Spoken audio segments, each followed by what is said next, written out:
Bueno, vamos a empezar platicando como los términos en generales, hablando de la discapacidad.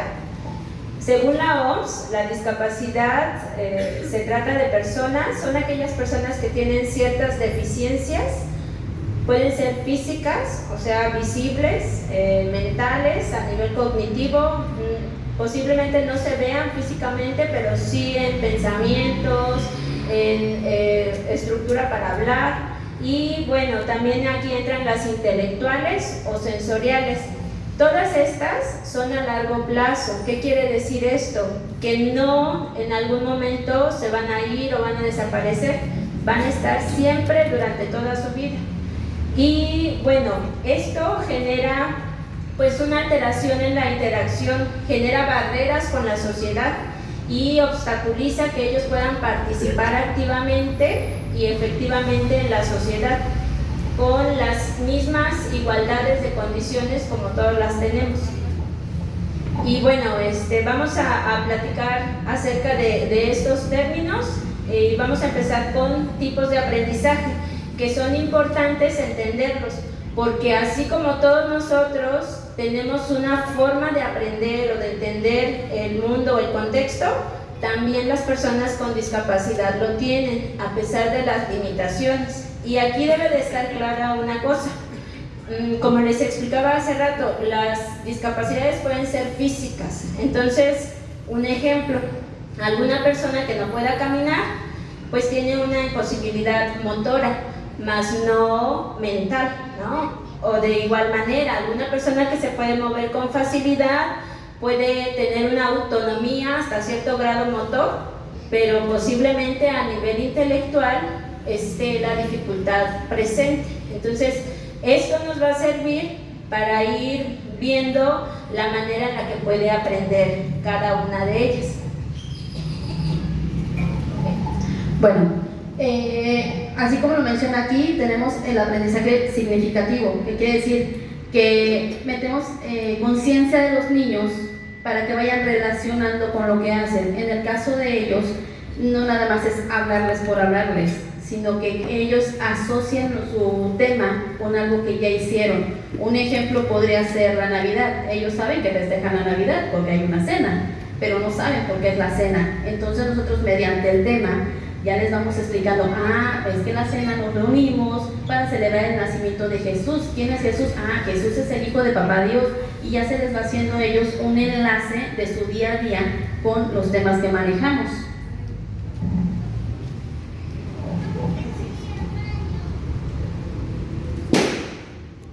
Y bueno, aquí también tenemos otro tipo de aprendizaje, el cual es el aprendizaje por descubrimiento.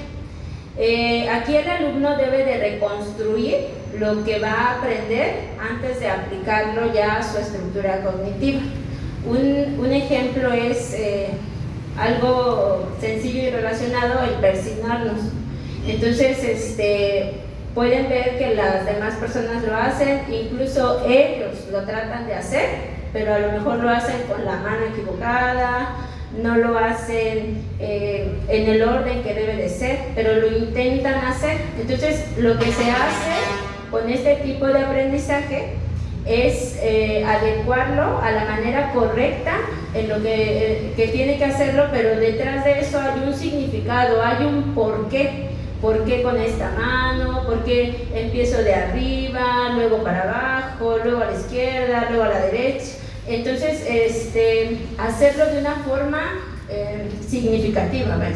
¿Sí? Entonces, es reconstruir lo que ya tiene, como el ejemplo que les di, y aplicarlo ahora sí en un momento que contextualmente se requiere o se necesita, ¿no?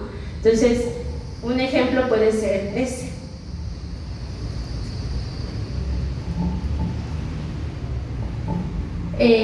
Estilos de aprendizaje. Se refiere a las preferencias y habilidades de la persona para aprender nueva información.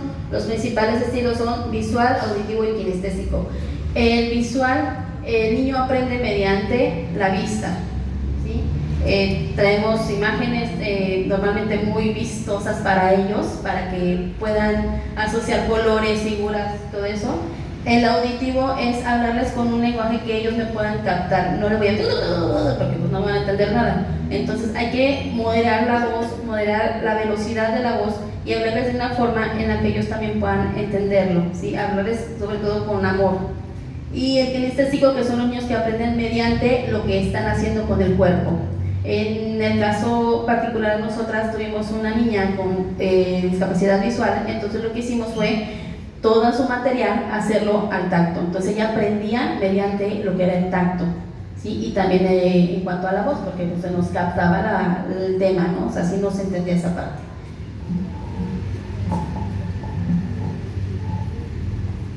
Y bueno, aquí también otra cosa que quiero agregar en ese punto de los estilos de aprendizaje es que podemos incluir todos los estilos a una persona, o se puede elegir uno para cada uno, ¿no? Entonces es la manera en la que aprende cada uno. Un ejemplo, hay niños que pueden aprender más cosas a través de las canciones, tanto estructurar lenguaje, estructurar una oración, el Padre Nuestro, por ejemplo, cantado, ¿no? O niños que pueden aprenderlo con mayor facilidad viendo pictogramas, viendo imágenes.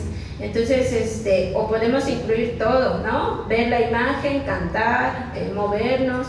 Entonces, se incluye todo a la vez. Eso depende de la manera en la que aprende cada uno, ¿sí? Y bueno, más adelante pues vamos a ir platicando acerca de cómo podemos descubrir eso, ¿no? Cómo va aprendiendo cada uno.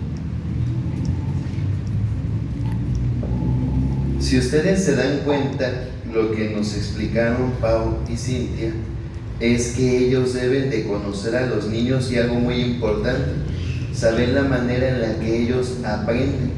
A partir de ahí es como se da la enseñanza. ¿Vamos bien hasta ahí, muchachos? ¿Sí? ¿Seguros?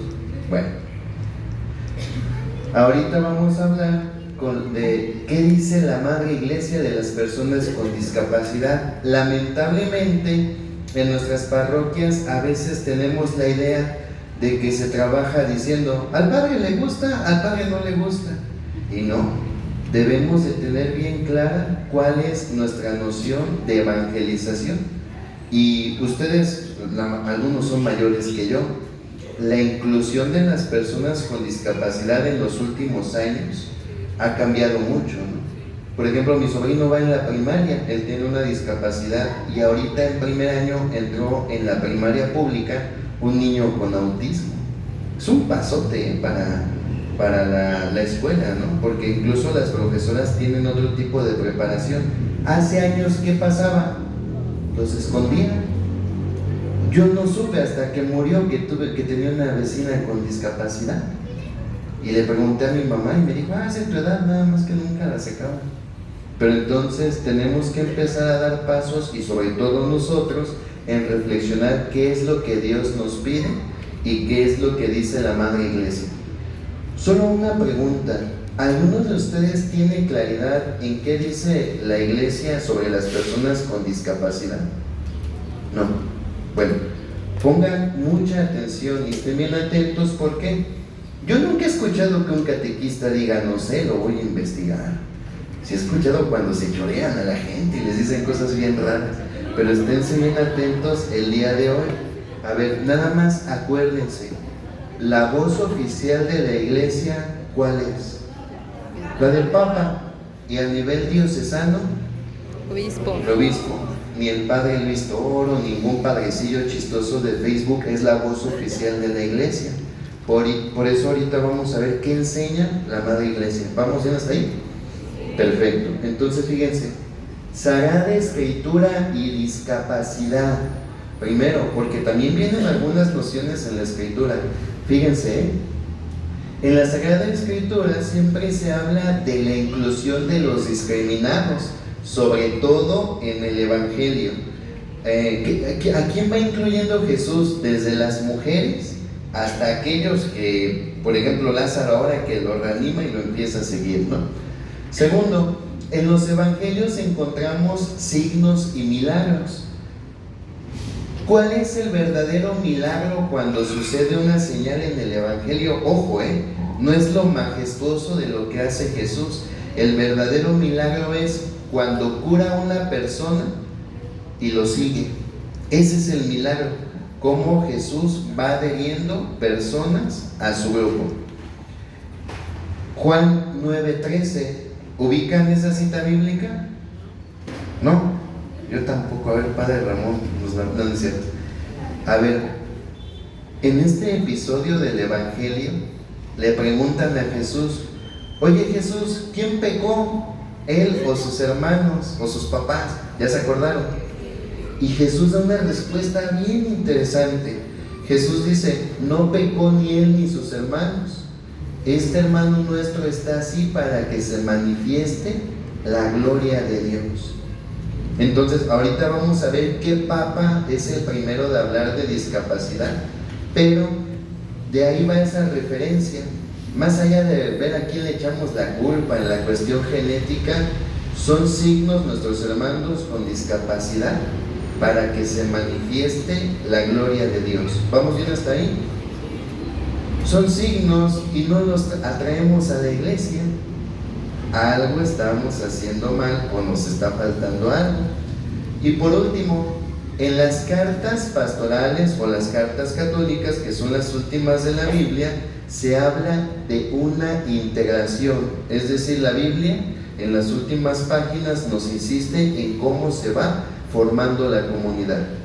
¿Vamos bien hasta ahí, muchachos? En el aspecto bíblico, ¿dudas, preguntas o comentarios? ¿No? ¿Todo bien? Aquí les puse una foto muy bonita. ¿Sí saben que hay una comunidad de religiosas con síndrome de Down? No, investiguen, está muy interesante. Siguiente, ya vimos la Biblia. Ahora vamos al catecismo de la Iglesia Católica. Es muy curioso, pero ¿alguien sabe en qué año se hizo el catecismo? Los 90. ¿No? Ni lo conocen, ¿verdad? Acuérdense que el catecismo se hizo a finales de los 80s. Lo mandó a hacer ¿qué papa? San Juan Pablo II. Perfecto. Ahora, el catecismo propiamente no trae la palabra discapacidad. Todavía en los 80s no sabría esa reflexión, pero sí encontré algo que nos va a ayudar y nos va a dar guía y fundamento para esto. Primero, en el número 1934. La humanidad creada a imagen de Dios único y dotada de una misma alma racional, en acto potencia, posee una misma naturaleza y un mismo origen. Les explico rápido para no confundirnos. Ya los de Xochitl le pueden preguntar al Padre Ramón después. Miren, en filosofía se utilizan esos términos: acto o potencia, sinónimos. Acto ya está hecho, potencia puede hacerse. Las personas con discapacidad tienen dentro de sí, en la cuestión genética, todo eso, todas sus funciones en potencia, nada más que se van desarrollando después o de otra manera. De ahí viene que el catecismo nos dice: todos estamos dotados de la misma alma racional, todos, aunque esté limitada o aunque esté en potencia. De ahí viene la cuestión de la dignidad de Dios. ¿Vamos bien hasta ahí, hermanos? Sí. Segundo número, el 1935, el que le sigue. Rescatada por el sacrificio de Cristo, la persona o la humanidad es llamada a participar de la misma bienaventuranza divina, gozar de la misma dignidad. ¿Qué nos quiere decir? Lo que nos da dignidad es el sacrificio de Cristo, que es por toda la humanidad. ¿Vamos bien hasta ahí? Entonces, ¿qué es lo que nos está diciendo el catecismo? No tenemos una cuestión de separación o de fragmentación, al contrario, de seguir acrecentando la comunidad. ¿Vamos bien hasta ahí, hermanos? Ahora, aquí viene lo más fuerte. Documentos magisteriales. Ahora sí. El primer papa que hablas de discapacidad es San Juan Pablo II. Desde ahí se empieza. Y en el año 2000, yo creo que ustedes se acuerdan, muchos de aquí son fans del Papa San Juan Pablo II.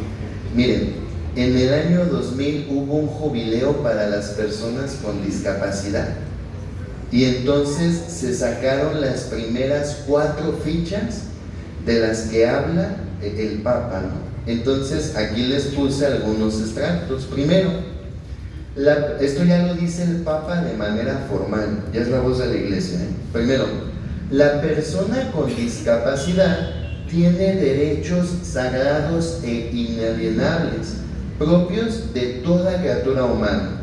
Eso lo tenemos claro. Segundo, hay que vencer los desafíos del egoísmo individual y colectivo. Es una invitación a formas siempre nuevas de fraternidad. Fíjense, el Papa nos está insistiendo toda esta línea bíblica de que se va formando la comunidad, que hay que vencer los egoísmos personales y comunitarios para que se siga presentando la comunidad eclesial. ¿Vamos bien hasta ahí, muchachos? ¿Sí? Ahora fíjense, ya aquí todavía más específico de las fichas. Es nuestro deber tutelar los derechos civiles, sociales y derechos espirituales, pero más importante aún, salvaguardar las relaciones humanas, relaciones de ayuda, de amistad y de comunión. Solo vean la escala que está poniendo el Papa: derechos civiles, sociales y espirituales, y pone por encima las relaciones humanas. Antes de preocuparnos meramente por lo espiritual, tenemos que buscar que todas las personas interactúen, tengan una relación humana. Por eso, hermanos, habría que reflexionar. Mi papel como catequista atrae a las personas o las aleja. Piénsenlo en su corazón, ¿eh? Ahora que acabó la catequesis, ya que no había tarjetones en donde hay, ¿cuántos regresaron a misa? Hay iglesias que se vacían. Pero bueno, ¿qué podemos hacer para generar mejores relaciones interpersonales? Y siguiente, en la diversidad de la discapacidad, ya Pau y Cintia nos explicaron que hay varias discapacidades. Se busca hacer el bien, desarrollar cada vez más sus cualidades y responder con fidelidad a su vocación humana y sobrenatural. Fíjense, todo ser humano, todo, tiene una vocación humana. ¿Qué quiere decir de eso? Que debemos de tener un desarrollo que incluso pueda desembocar en un trabajo o en otras actividades. Y todos también tenemos una vocación sobrenatural, formamos parte del proyecto de Dios. Cuando excluimos a nuestros hermanos, no se lleva a cabo esto, la función de su vocación personal, ni la vocación sobrenatural. Entonces, nosotros como miembros de la Iglesia, bautizados activos, debemos de buscar los medios y las maneras de cómo llevar a cabo todo esto. ¿Vamos bien hasta ahí, hermanos? ¿Dudas, preguntas o comentarios? ¿No? ¿Todo bien? Entonces ya tienen claridad en lo que dice la Santa Madre Iglesia. Seguro. ¿Pero qué creen? Ustedes son los catequistas, entonces tenemos que hacer un breve repaso para profundizar todo esto. Ya vimos qué enseña, ahora vamos a reflexionarlo. Fíjense bien, les voy a platicar. A alguno de ustedes seguramente le pasó. Hace años, ¿qué se hacía con las personas con discapacidad? Ah, sí, tráigalo, métalo ahí en los sacramentos. Y no se les daba catecismo. Sí les tocó ver alguna experiencia así, ¿verdad? Sí. Incluso, ya si el padre o el catequista le echaba ganas, se aventaba la de, no, es que son angelitos, ellos no son malos, no necesitan. Bueno, vamos a profundizar ampliamente porque es ahí de donde nos viene el discernimiento de Dios. A ver, primera pregunta para comprender esto. ¿Qué es un sacramento? Lo repite siempre el señor obispo en las confirmaciones. ¿Qué es? Signo sensible de la gracia de Dios. ¿Sí? ¿Vamos a ir hasta ahí? Bien. Los sacramentos, hermanos, son remedios para el pecado. Por eso debemos de buscar cómo nuestros hermanos al recibir los sacramentos pueden mejorar. Aquí les puse la definición por si alguien no se la sabía. Bien, ahora, esto está más complicado.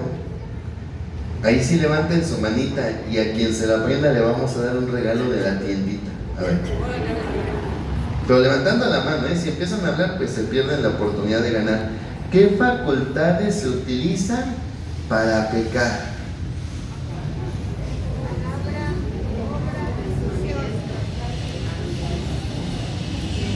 ¿Alguien va a responder?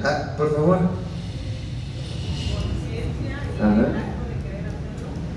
A ver, conciencia y el acto de querer hacerlo. Por ahí vamos. Joven, por favor. ¿Cómo? ¿Nada más?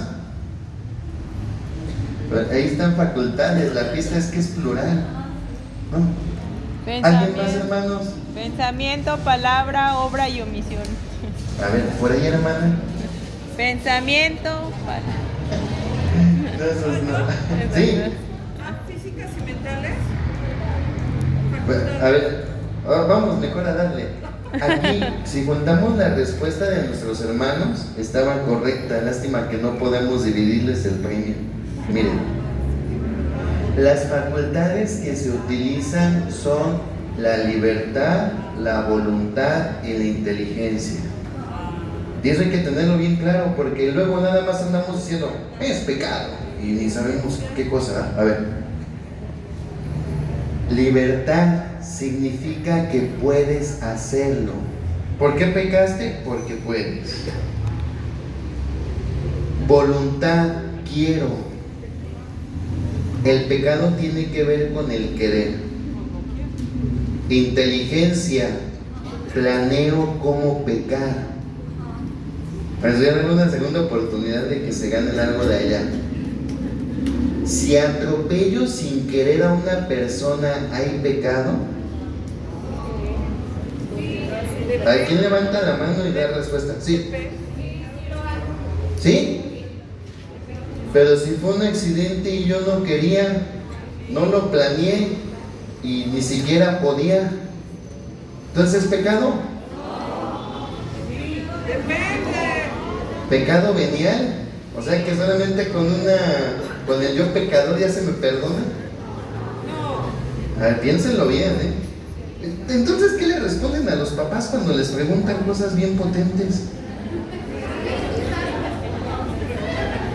No, fíjense, aquí debemos de tener mucho cuidado, precisamente por esto lo quería ver. Fíjense bien, hay que tener discernimiento entre los actos morales y el pecado.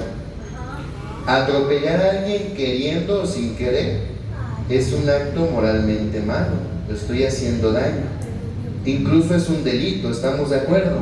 Sí, pero es pecado, no, porque yo no quería, yo no planeé y no es que lo haya podido hacer. Ahí hay que tener mucho cuidado. ¿Vamos bien hasta ahí? Sí. Ustedes van a decir, ¿esto qué tiene que ver con la discapacidad? Un montón. Fíjense bien, nuestros hermanos con discapacidad a veces no tienen plenamente en desarrollo estas facultades. A veces no tienen un ejercicio de la voluntad porque no desarrollan plenamente su madurez o su vida adulta. ¿Vamos bien hasta ahí? Sí. No tienen de repente la cuestión de la libertad porque algunos no pueden moverse por sí solos. Y muchas veces, ya nos dijo Pau y Cintia, las facultades mentales están limitadas para poder planear algo.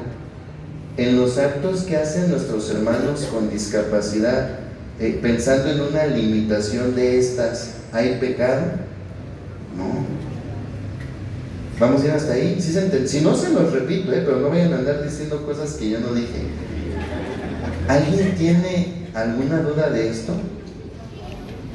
Porque decir, no, son como angelitos, no, hay que entender. Ahora fíjense, si hay una discapacidad motriz, puede ser que sí ponga en acción estas facultades que van más dirigidas hacia la cuestión cognitiva, Por eso nosotros debemos de tener mucha claridad en la discapacidad y también en todas estas cosas para ayudarle a los papás. Ahora fíjense, una vez, hace muchos años, a mí me preguntaron unos papás, a veces el mexicano es más guiado por el miedo que el amor, y me preguntaron los papás, oiga, mire, tenemos un niño con síndrome de Down, pero queremos que le den la comunión. Yo les hablo como del 2006, 2007. En ese entonces lo único que se decía era, pues es que el niño debe de diferenciar lo que es el pan o una galleta de lo que es la comunión. Y yo les dije eso, oigan, ¿su niño podría diferenciar esto? No, la verdad no. Ya les dije, miren, a lo mejor no conviene como tal que haga su comunión porque él no sabe qué es lo que está recibiendo. Y los papás se empezaron a poner bien nerviosos. No, es que es pecado y somos católicos y tenemos que hacerlos, que no sé qué. Y ahora con estos elementos podemos hacer una reflexión más profunda, ¿verdad? Ya ustedes pueden explicarle con más claridad. Si le dicen es como Angelito su niño, no van a entender. Pero mire, para que nosotros ejecutemos el pecado necesitamos estas facultades. ¿Su niño qué nivel de coeficiente intelectual tiene? No, pues 35, no está ni a la mitad es 80, por ahí, la mitad es 80. Entonces, ¿sí se dan cuenta cómo necesitamos al menos las herramientas básicas para discernir? Entonces, ¿dudas, preguntas o comentarios de esto, hermanos? Ahora, ¿por qué les digo esto? Estas son las situaciones para que nosotros podamos reflexionar. Primero, la percepción de los papás. Si los papás no están bien formados, no van a entender lo que es pecado, no van a entender que los sacramentos remedian el pecado. A veces los papás lo hacen por capricho, por miedo, porque es costumbre, y ustedes saben más de eso que yo. Entonces hay que tener mucho diálogo con los papás para poder nosotros explicarles si conviene o no conviene la recepción del sacramento. ¿Vamos bien hasta ahí, hermanos? Sí. Esa es una situación que requiere mucho diálogo, Siguiente. El catequista, en teoría, el catequista, al ir ensamblando junto con su párroco la comunidad, debe de tener pues bastantes ideas, ¿verdad?, de los tipos de discapacidad, de la manera de interactuar, la manera en la que aprenden, cómo dar el tema. No. Sí, amiga. Entonces, ¿esto qué habla, hermanos? ¿Esto qué nos dice? El catequista tiene que estarse actualizando constantemente. Pero para esto el catequista necesita querer aprender. Yo he conocido catequistas que me dicen, no, yo tengo 40 años de catequista, no, yo para qué voy. Pero entonces es una constante actualización. Y acuérdense, hermanos, hay un montón de herramientas ahora en las ciencias sociales y en las ciencias humanas para que nosotros ofrezcamos una enseñanza de calidad. ¿Vamos bien hasta ahí, hermanos? ¿Qué otra situación vamos nosotros a encontrar? Todo esto, hermanos, si ustedes se dan cuenta, tiene que ser guiado por la acción del Espíritu Santo, un constante refrescarse, un constante actualizarse, y sobre todo, fíjense, los documentos que yo les presenté son del año 2000. O sea, no me respondan, me gustaría que me respondieran, pero catequista, ¿por qué no los conocías? Tienen 24 años, digo, ya ahora todo está en internet. A lo mejor no conocías eso, pero sí te sabes los chistes del Padre Pistola, triste tache. A lo mejor no te sabes eso, pero te sabes de memoria otras canciones de las que están de moda. Entonces, sí necesitamos al menos crear conciencia de actualizarnos y siempre tener bien claro qué es lo que enseña la Madre Iglesia. ¿Saben por qué, hermanos? Las personas nos preguntan a nosotros sus dudas. No, se las preguntan a ustedes. Y tiene mucho peso lo que ustedes les dicen y las respuestas que dan. ¿Por qué? Pues nuestros hermanos piensan que nos formamos constantemente. ¿Vamos bien hasta ahí, hermanos? En esta parte, ¿alguna duda o pregunta? ¿No? ¿Todo bien? Sí.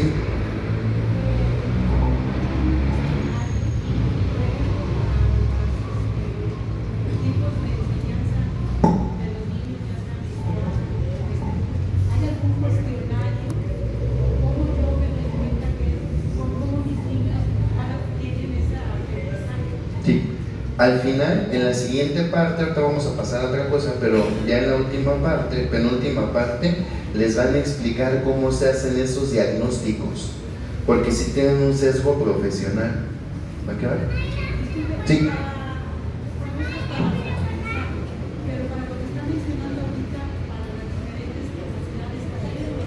Sí, también ahorita se los voy a explicar. Primero nada más hablamos de lo que era discapacidad para entrar en esto. Ahorita vamos a platicar ya qué es lo que hacen Cintia Pau aquí, para que ustedes vayan teniendo una idea, ¿va?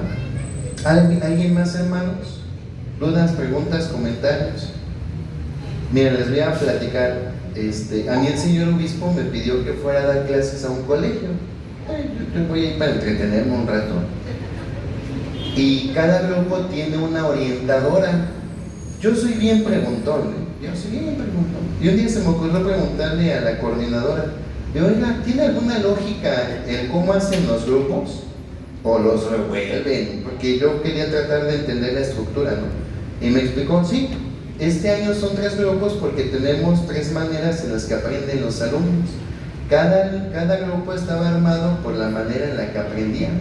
Los kinestésicos, aquellos que tenían como que más sensibilidad al arte, y los que leían más.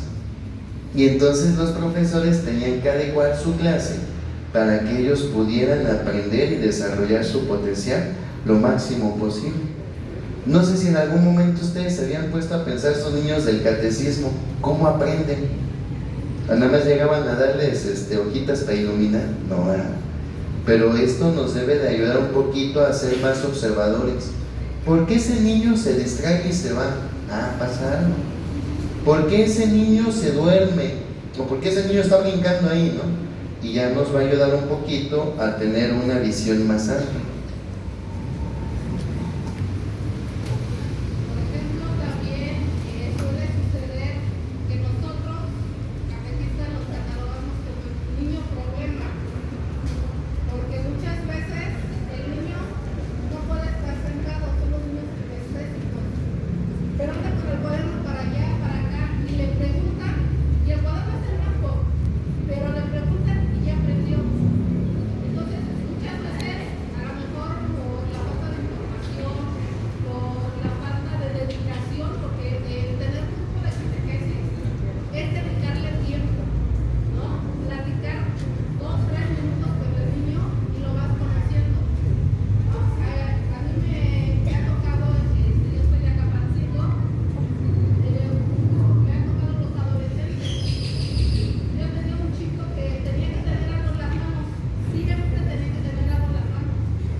Sí, muchas gracias.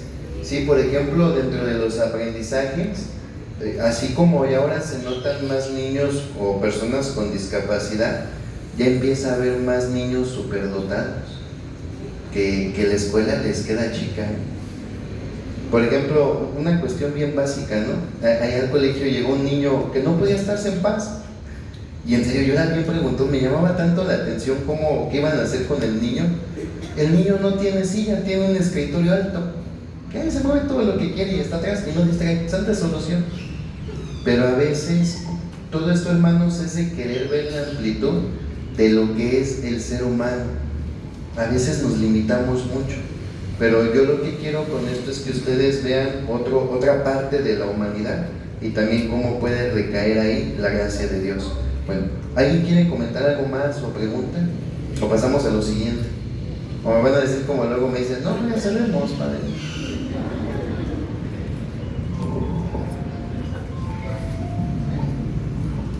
Muy bien, bueno, para continuar con el tema y sobre todo exponiéndoles nuestra experiencia que tuvimos en este año de catecismo, nos gustaría primero que experimentaran un poco de lo mucho que vive día a día una persona con discapacidad.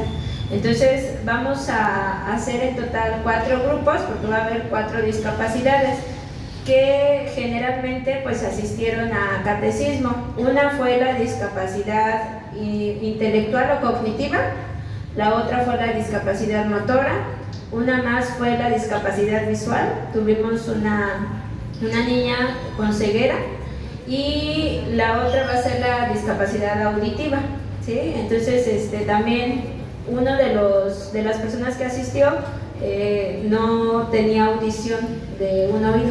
Entonces vamos a representar esas discapacidades y vamos a organizarnos por grupos, por 4 grupos. Tomamos una jardinera